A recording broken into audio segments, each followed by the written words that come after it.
오늘은 주의 길을 준비하라 라는 제목으로 말씀 전할 텐데요. 오늘은 교회 절기상, 교회력상 대강절, 대림절이라고도 하는데 대강절이라고 하는 절기입니다. 개혁교회에서는 일반적으로 잘 지키지는 않아요. 이제 천주교에서는 그 교회력을 꼼꼼하게 지키는데 저희는 이제 굵직한 핵심적인 절기만 이 개혁교회들은 지키죠. 어쨌든 교회력상 대강절이라고 하는데 이 대강절은 성탄을 앞두고 4주 전부터 대강절 첫째 주, 둘째 주, 셋째 주, 넷째 주에서 주님의 오심을 준비하는 절기로 이 대강절을 지키는데요. 오늘이 그 대강절 첫째 주일입니다. 근데 저는 의미가 참 좋은 것 같아요. 왜냐하면 성경에도 보면 메시아의 오심이 그냥 이루어진 게 아니라 메시아의 오심을 준비하는 자들이 있었거든요. 대표적인 사람이 세례 요한이 주님의 오실 길을 예비했던 선지자죠. 뿐만 아니라 누가복음 2장에도 가보면 메시아의 오심을 간절히 갈망했던 사람이 있었습니다. 시므온이라고 하는 분인데 그분이 성전에서 메시아를 간절히 고대하며 기다리다가 어느 날 아기 예수를 보는 순간 하나님이 감동을 주셨겠죠. 그 아기 예수를 끌어안고는 뭐라고 찬양을 하냐면 말씀하신 대로 종을 평안히 놓아주시는도다 이러면서 하나님을 찬양해요.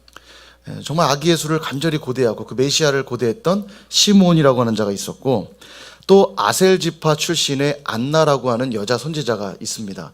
그 또한 젊어서 결혼을 했지만 7년간 살다가 남편이 일찍 죽게 되고 과부가 되는데 평생을 성전에서 금식하며 기도하며 성전을 지킵니다. 그리고 메시아를 간절히 고대하는데 이 아기 예수를 만나는 순간 예루살렘을 향한 속량에 대한 메시지를 이렇게 선포하면서 그때 나이가 84세였더라 이렇게 나옵니다. 그러니까 한평생을 메시아의 오심을 위해 기도하며 금식하며 기다리던 안나라고 하는 선지자가 있었던 거죠. 그러니까 주님 오심은 소리 소문 없이 어느 날 뿅 오신 게 아니라 누군가를 불러서 하나님께서 누군가를 택하셔서 그들로 하여금 금식하며 기도하며 또 말씀으로 준비하게 했던 모습을 보게 됩니다. 어제 이제 이장로님 또 우리 박 집사님 또 우리 사역자들 마당에 추리 다 보셨죠? 여기 성전 안에도 있지만 또 바깥에도 추리가 예쁘게 돼 있는데 낮에 오시는 분들은 잘 못 느껴요. 새벽에 오거나 밤에 오셔야 됩니다. 금요 성령 집회 오시고 수요 예배 오시고 새벽 예배 나오시면 볼 수 있어요. 반짝반짝 추리가 얼마나 예쁜지요. 사진을 찍었는데 어디 정말 장식용 사진 제출해도 뽑힐 것 같이 이 참 저희 일하시는 거 보면 탁월한 것 같아요. 되게 예쁘게 추리 제가 예전에 저도 해봤는데 예쁘게 거는 게 쉽지가 않더라고요. 근데 얼마나 기계로 이렇게 달아놓은 것처럼 착착착 예쁘게 얼마나 잘 다셨는지 참 예뻐요. 밤에 꼭 와보시기 바랍니다. 지나가던 행인들도 사진을 찍고 막 그러시는데 이 지역은 참 저희 선일교회 때 복 받은 거예요. 그죠? 이렇게 예쁜 추리도 보고. 별로? 별로 동의 안 되세요? 그러든지 말든지. 예. 근데 이제 그 추리를 만든 걸 보면서 반짝반짝 빛나는 걸 보면서 더 주님의 오심 이 성탄절의 시간들을 기대하게 되는 제 마음을 보면서 아마 당시에 메시아를 고대했던 그들도 이런 마음이었을까 하는 생각을 해보게 되었습니다. 바라기는 우리 12월이 세부대로 준비되는 선일 공동체잖아요. 저희가 세부대로 준비되길 원합니다. 어떤 세부대가 되어야 되냐면 아기 예수로 이 땅에 오셔야만 했던 그 예수님을 우리 삶에 담아내기 위한 새 부대, 예수님이 우리 삶에 거하시기를 기뻐하는 그런 새 부대가 되어질 수 있기를 주님의 이름으로 축원드립니다. 오늘은 이제 12월 첫째 주일 선교 주일이고요. 또 말씀드린 대로 대강절 첫째 주일인데요. 선교 주일로서 큰 의미가 있다는 생각이 듭니다. 오늘 말씀은 세례 요한이 요단강 부근 근처에서 죄사함을 받게 하는 회개의 세례를 전파하는 이야기예요. 당시 세례 요한의 등장은 많은 사람에게 굉장히 충격적인 사건이었을 겁니다. 왜냐하면 구약의 마지막 선지자가 말라기인데요. 이 말라기 선지자가 등장했던 시기는 BC 5세기입니다. BC 5세기니까 말라기 선지자가 온 이후로 한 번도 선지자가 오지 않았던 거예요. 대략 시간적으로 따지면 약 한 400년의 시간을 선지자가 한 분도 있지 않았던 거죠. 그러니까 얼마나 목말랐겠어요. 늘 선지자를 통해 하나님 말씀을 받았는데 400년간 선지자가 없던 겁니다. 구약의 역사를 보면 왕들에게 때로는 선지자에게 메시아가 오실 것에 대한 예언의 말씀을 주셨거든요. 다윗의 후손으로 오시는 메시아가 있을 것이다. 그래서 그들은 늘 갈망했어요. 그 메시아가 언제 올 것인가. 더군다나 당시의 상황은 로마의 또 통치를 받고 있던, 억압받던 상황에서 메시아를 더더욱 고대할 수밖에 없는 시대 분위기 속에 선지자는 오지도 않고 특별한 상황들은 나타나지도 않는 그 상황이 얼마나 답답했겠습니까? 암흑처럼 여겨졌겠죠. 근데 바로 이때 어두운 터널 저 끝에 한 줄기의 빛이 비춰오듯 세례 요한이라고 하는 자가 나타난 거예요. 근데 그 어떤 사람이냐면 광야에서 생활을 하는데 낙타 털옷을 입고 허리에 가죽띠를 띠고 뭘 먹어요? 메뚜기와 석청, 이제 꿀 같은 걸로 식사를 하면서 광야에서 생활하는 거예요. 범인이 아니잖아요. 평범한 사람이 아니잖아요. 그죠?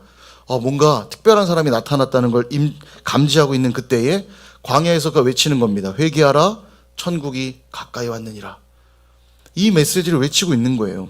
그러니까 사람들에게 이 세례 요한의 등장은 굉장히 충격적이었을 것이고 한편으로는 굉장한 기대와 설렘이 있었을 거예요. 400년간 선지자가 없었는데 드디어 선지자가 나타났도다. 굉장히 큰 기대가 있었겠죠. 이 광야에서 외친 메시지를 들으면서 성도들이, 백성들이 충격을 받을 수밖에 없었던 이유가 있었습니다. 그게 뭐냐면 이사야서를 보면 메시아에 대한 예언들이 여러 곳에서 나오거든요. 종의 노래라고 하는데 그 중에 하나에 이런 표현이 나옵니다. 오늘 본문에 인용된 말씀이기도 한데 이사야서 40장 3절에 보니까 이런 예언의 말씀이 있어요. 외치는 자의 소리여 이르되 너희는 광야에서 여호와의 길을 예비하라. 사막에서 우리 하나님의 대로를 평탄하게 하라. 그렇게 말씀하고 있죠. 광야에서 외치는 자의 소리가 있을 거라는 거예요. 이사야서는 대략 한 BC 8세기경에 쓰여진 책입니다. 그 아주 옛날에 쓰여진 구약의 책인데 광야에서 외치는 자의 소리가 있을 거라는 거예요. 그런데 지금 광야에서 메뚜기와 석청을 먹으면서 메시지를 전하는 분이 나타난 거예요. 그러니까 이 말씀을 아는 백성들이 얼마나 설레었겠습니까? 자, 우리 하나님의 대로를 평탄하게 하라. 우리 하나님이 오신다는 거예요. 무슨 말입니까? 그 말이 메시아가 오신다는 말이죠. 광야에서 외치는 자의 소리요, 하나님의 대로를 평탄하게 하라. 이제 메시아가 온다고 선포하는 광야의 소리가 있을 거라는 거예요. 그러니까 백성들이 기대하고 놀라고 있는 거죠. 생각해 봤어요. 우리의 정치 상황에 한번 대입을 해봤습니다. 지금 뭐 대선 주자들이 이제 거의 다 결정이 됐는데, 우리 그 양당의 큰 당들의 대표들 여론조사를 계속 보니까 비호감도가 무지 높아요. 거의 뭐 60%에 육박하더라고요. 이 말은 뭘 말하냐면 너도 싫고 너도 싫다잖아요. 뽑긴 뽑아야겠는데 진짜 둘 다 싫다. 이런 여론조사가 계속 나오고 있습니다. 답답함을 느끼죠. 정말 이 사람이야 라고 하는 지도자가 뿅 나타나면 좋겠는데 이 사람을 봐도 캄캄하고 이 사람을 봐도 아쉽고 막 못마땅한 겁니다. 그때 만약에 진짜 괜찮은 리더가 뿅 나타난 거예요. 도덕적으로 흠결이 없고 뛰어난 정치 역량과 능력을 가지고 있고 이런 사람이 나타났다고 생각해 보세요. 막 신드롬이 일어나는 거죠. 야, 저 사람 우리 나라를 일으킬 사람이야. 이런 느낌의 10배, 100배일 겁니다. 그들은 단순한 정치 지도자 이상의 메시아를 꿈꾸고 있었기 때문에 그런 느낌인 거예요. 오늘날 우리 사회는 어떤 사회입니까? 죄악으로 가득 찬 세상이죠. 죄가 얼마나 관영한지 죄를 보고도 죄라고 말하면 안 되는 시대 속에 있습니다. 여러분, 다시 차별금지법안이 또 이슈가 되고 있습니다. 이게 뭐 14년째 계속 되고 있고 법안이 계속 올라오지만 뭐 기독교계가 워낙 또 강하게 반대하고 있기 때문에 표를 의식한 정치인들이 이렇게 만지작 하다 자꾸 뒤로 미루고 있어요. 이번에도 양쪽 여야가 다 좀 합의를 해서 2024년인가요? 그때 다시 또 논의하자고 밀어놓은 상태입니다. 왜냐하면 기독교계가 지금 종교적으로는 표가 제일 많아요. 그러니까 기독교계 표를 의식하지 않을 수 없으니까 차별금지법안을 자꾸 이제 밀어놓고 있는 거죠. 근데 왜 차별금지법이 자꾸 이슈가 되냐면 기독교가 반대하는 이유는 다른 게 아닙니다. 그 안에 있는 성적 지향에 대한 문제잖아요. 성적 지향을 개인의 어떤 그런 것으로 인정한다는 걸 기독교가 반대하는 거 아닙니까? 동성애나 이런 것들이 분명히 죄인데 그것이 사회에 만연하게 될 경우, 그걸 죄가 아니라고 말해서 사회에 만연하게 될 경우 사회가 무너질 수밖에 없다. 그거 안 된다. 반대하고 있는 거죠. 여러분, 동성애를 이제는 죄라고 말하면 안 되는 시대가 됐어요. 차별금지법이 통과되면요, 어쩌면 그렇습니다. 이게 이제 성적인 차별을 두면 안 되기 때문에 동성 지향성을 가진 전도사님이 나타난 거예요. 선일교회에 사역자를 모집했는데 이분이 모집에 응한 겁니다. 와서 보니까 동성애자야. 그래서 죄송합니다. 저희는 동성애자와 함께 사역할 수가 없습니다. 라고 하면 법에 문제가 돼요. 차별한 거니까. 예, 이런 상황이 이제 벌어지는 거예요. 역차별의 문제에 걸리는 거죠. 저희는 교회의 가치가 있잖아요. 그 가치에 맞는 사람과 함께 사역할 권한이 있는데 이게 법으로 금지되어 버리면 이제 문제가 돼요. 그가 일해야 돼요. 그가 원하면 해야 되는 거죠. 역차별 아닙니까? 그죠? 참 문제예요. 죄를 죄라고 보지 않는 시대 분위기. 2015년에 형법상 간통죄가 위헌으로 판결나면서 간통죄가 없어졌죠. 간통죄 죄 아닙니까? 그죠? 사랑이에요? 죄잖아요. 근데 그 정도는 그냥 좀 넘어가자는 거죠. 예, 그 위헌 판결이 났어요. 62년 만에 폐지가 됐습니다. 저희가 살고 있는 시대가 이래요. 낙태법도 여러분 폐지된 거 아세요? 2020년을 끝으로. 그러니까 올해부터 낙태법이 이제 적용이 안 돼요. 낙태가 어느 정도 이제 합법화됩니다. 물론 예외 조항들이 조금 있고 아직도 갑론을 막 시끄럽지만 기독교 윤리적인 관점에서 보면 낙태는 분명 살인에 해당되는 문제죠. 근데 이런 것들도 그냥 통과가 됩니다. 심각한 사회적인 분위기 속에 있어요. 이렇게 죄가 넘쳐나고 소망이 없는 세상 속에 우리는 주님을 더욱 고대하지 않을 수가 없습니다. 주님이 빨리 오셔서 새하늘과 새 땅, 하나님의 나라가 이 땅에 이루어지기를 갈망하지 않을 수가 없습니다. 그죠? 주님이 빨리 오시기를 간절히 고대하시죠? 예, 우리 박성호, 이현정 부부 빼고 우리 두 분은 주님 아직 오시면 안 되는데 그죠? 이제 결혼했기 때문에 이제 막 싸우기 시작할 즈음 주님이 오셔야 되는 게 맞구나. 예, 언제인지 몰라도 예, 그런 시간이 없기를 바라고요. 예, 행복해도 주님 오시길 고대하시길 바랍니다. 아멘은 최순희 권사님이 계속 김기우 집사님하고 힘드신 거 아니죠? 예, 우리 교회 가장 또 인꼬 부부 아니십니까? 예, 두 분 보면 참 너무 보기 좋으시고요. 예, 저 너무 좋아요. 그죠? 예. 어쨌든 주님을 간절히 고대하는 분들은 주님을 빨리 오시게 할 수 있는 방법을 제가 오늘 좀 안내를 해드리겠습니다. 주님이 오시는 날은 세상 끝날이에요. 세상이 끝날 때 주님이 오십니다. 주님이 오시면 세상이 끝이 납니다. 그날이 언제냐면 마태복음 24장 14절에 보니까 이 말씀 같이 한번 읽어볼까요? 시작. 이 천국 복음이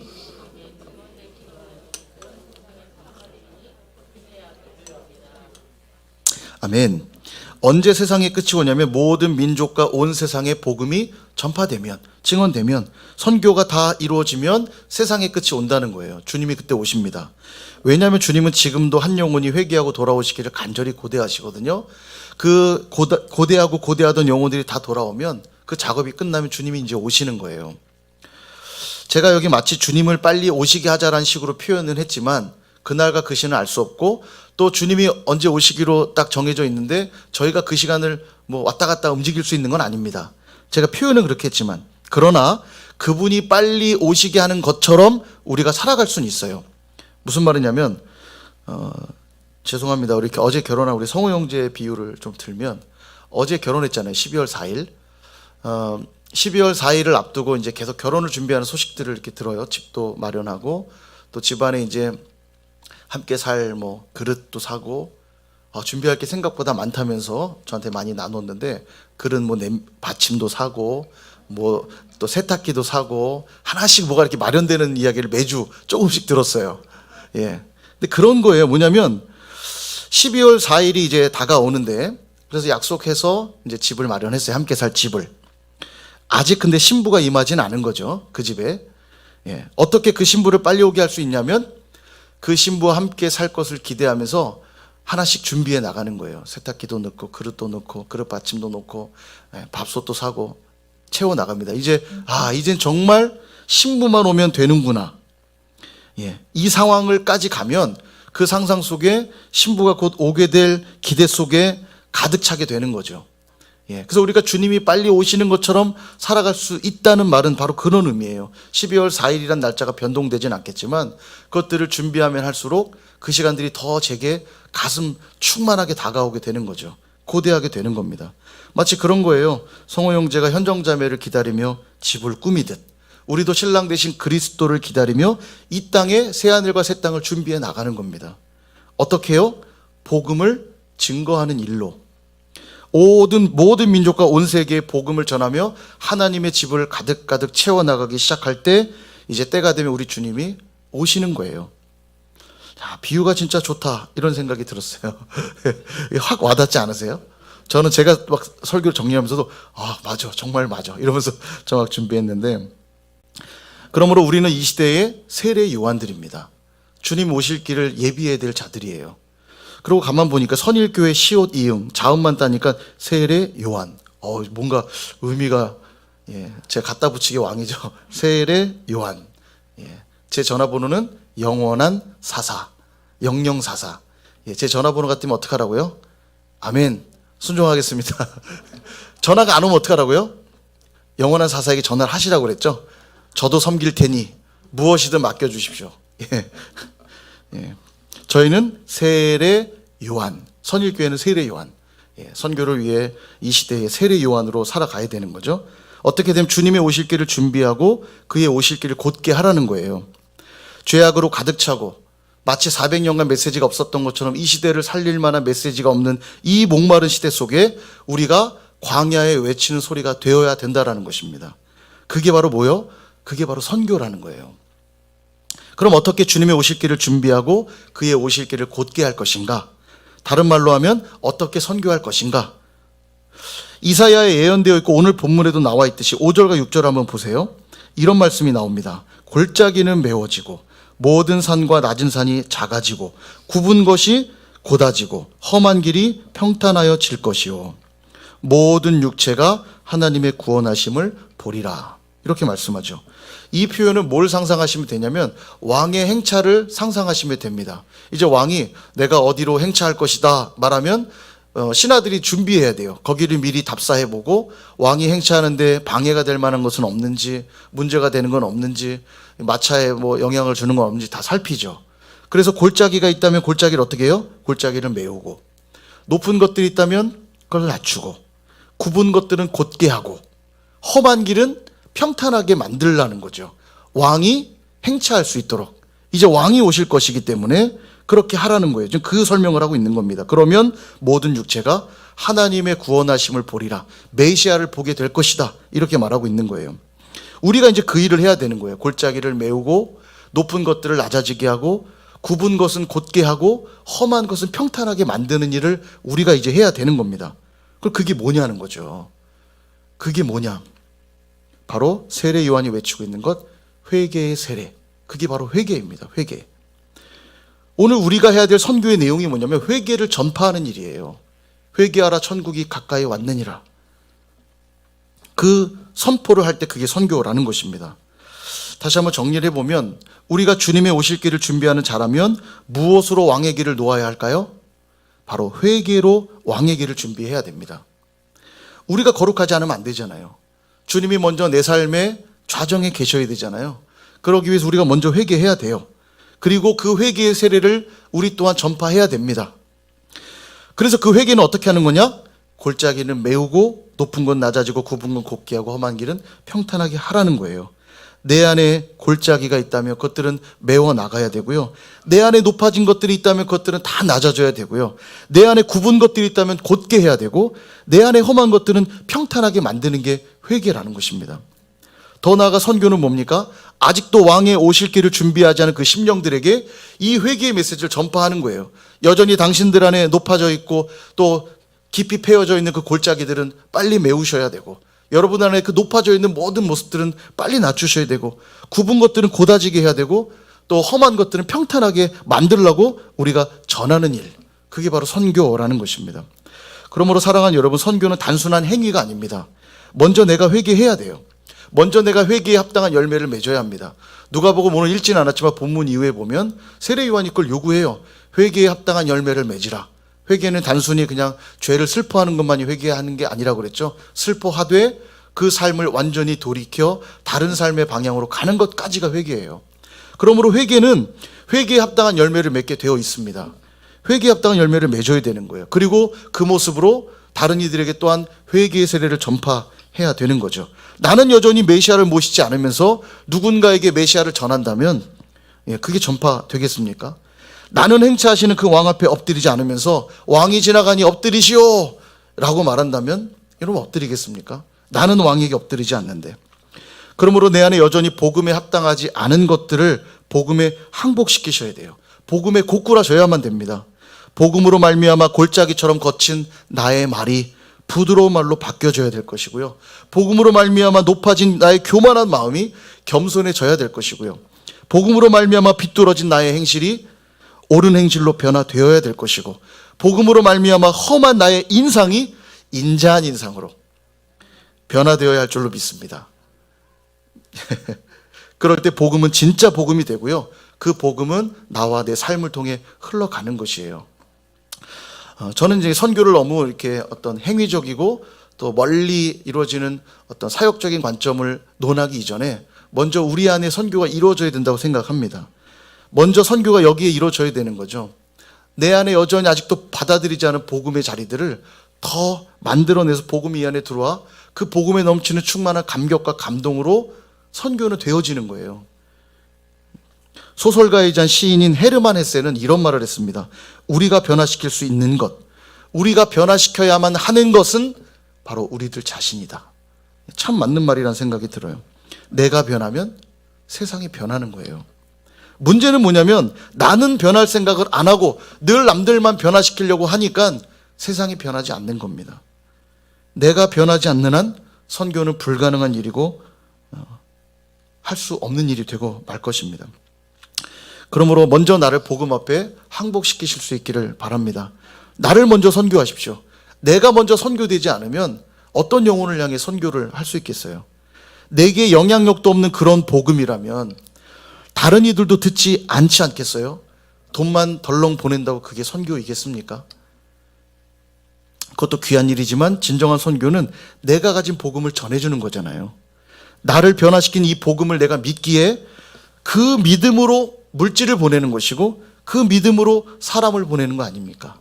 그죠? 여러분 선교할 준비들 다 되셨습니까? 그렇다면 먼저 내 삶 속에서 선교를 시작하십시오. 모든 민족이 내가 되고 온 세상이 내가 되어서 먼저 내가 복음을 받아들여야 돼요. 그렇게 복음 때문에 나의 말이, 나의 생각이, 나의 표정이, 나의 행동이 변화되기 시작할 때 그 삶은 복음을 전하지 않을 수 없는 삶이 될 것입니다. 그리고 그 마음으로 이제 물질을 보내고 사람을 보내고 기도를 하며 마음을 전할 때 하나님이 우리를 통해 일하시게 될 줄로 믿습니다. 그럴 때 모든 열방이 하나님의 구원하심을 보게 되는 것이죠. 대강절 첫째 주인 오늘 아기 예수로 오신 성탄을 앞두고서 정말 주님이 내 삶에 오시기를 기대하는 마음으로 이번 한 주 그리고 12월 한 달을 주의 길을 준비하시는 진짜 선교사들이 다 되시기를 주님의 이름으로 축원드립니다.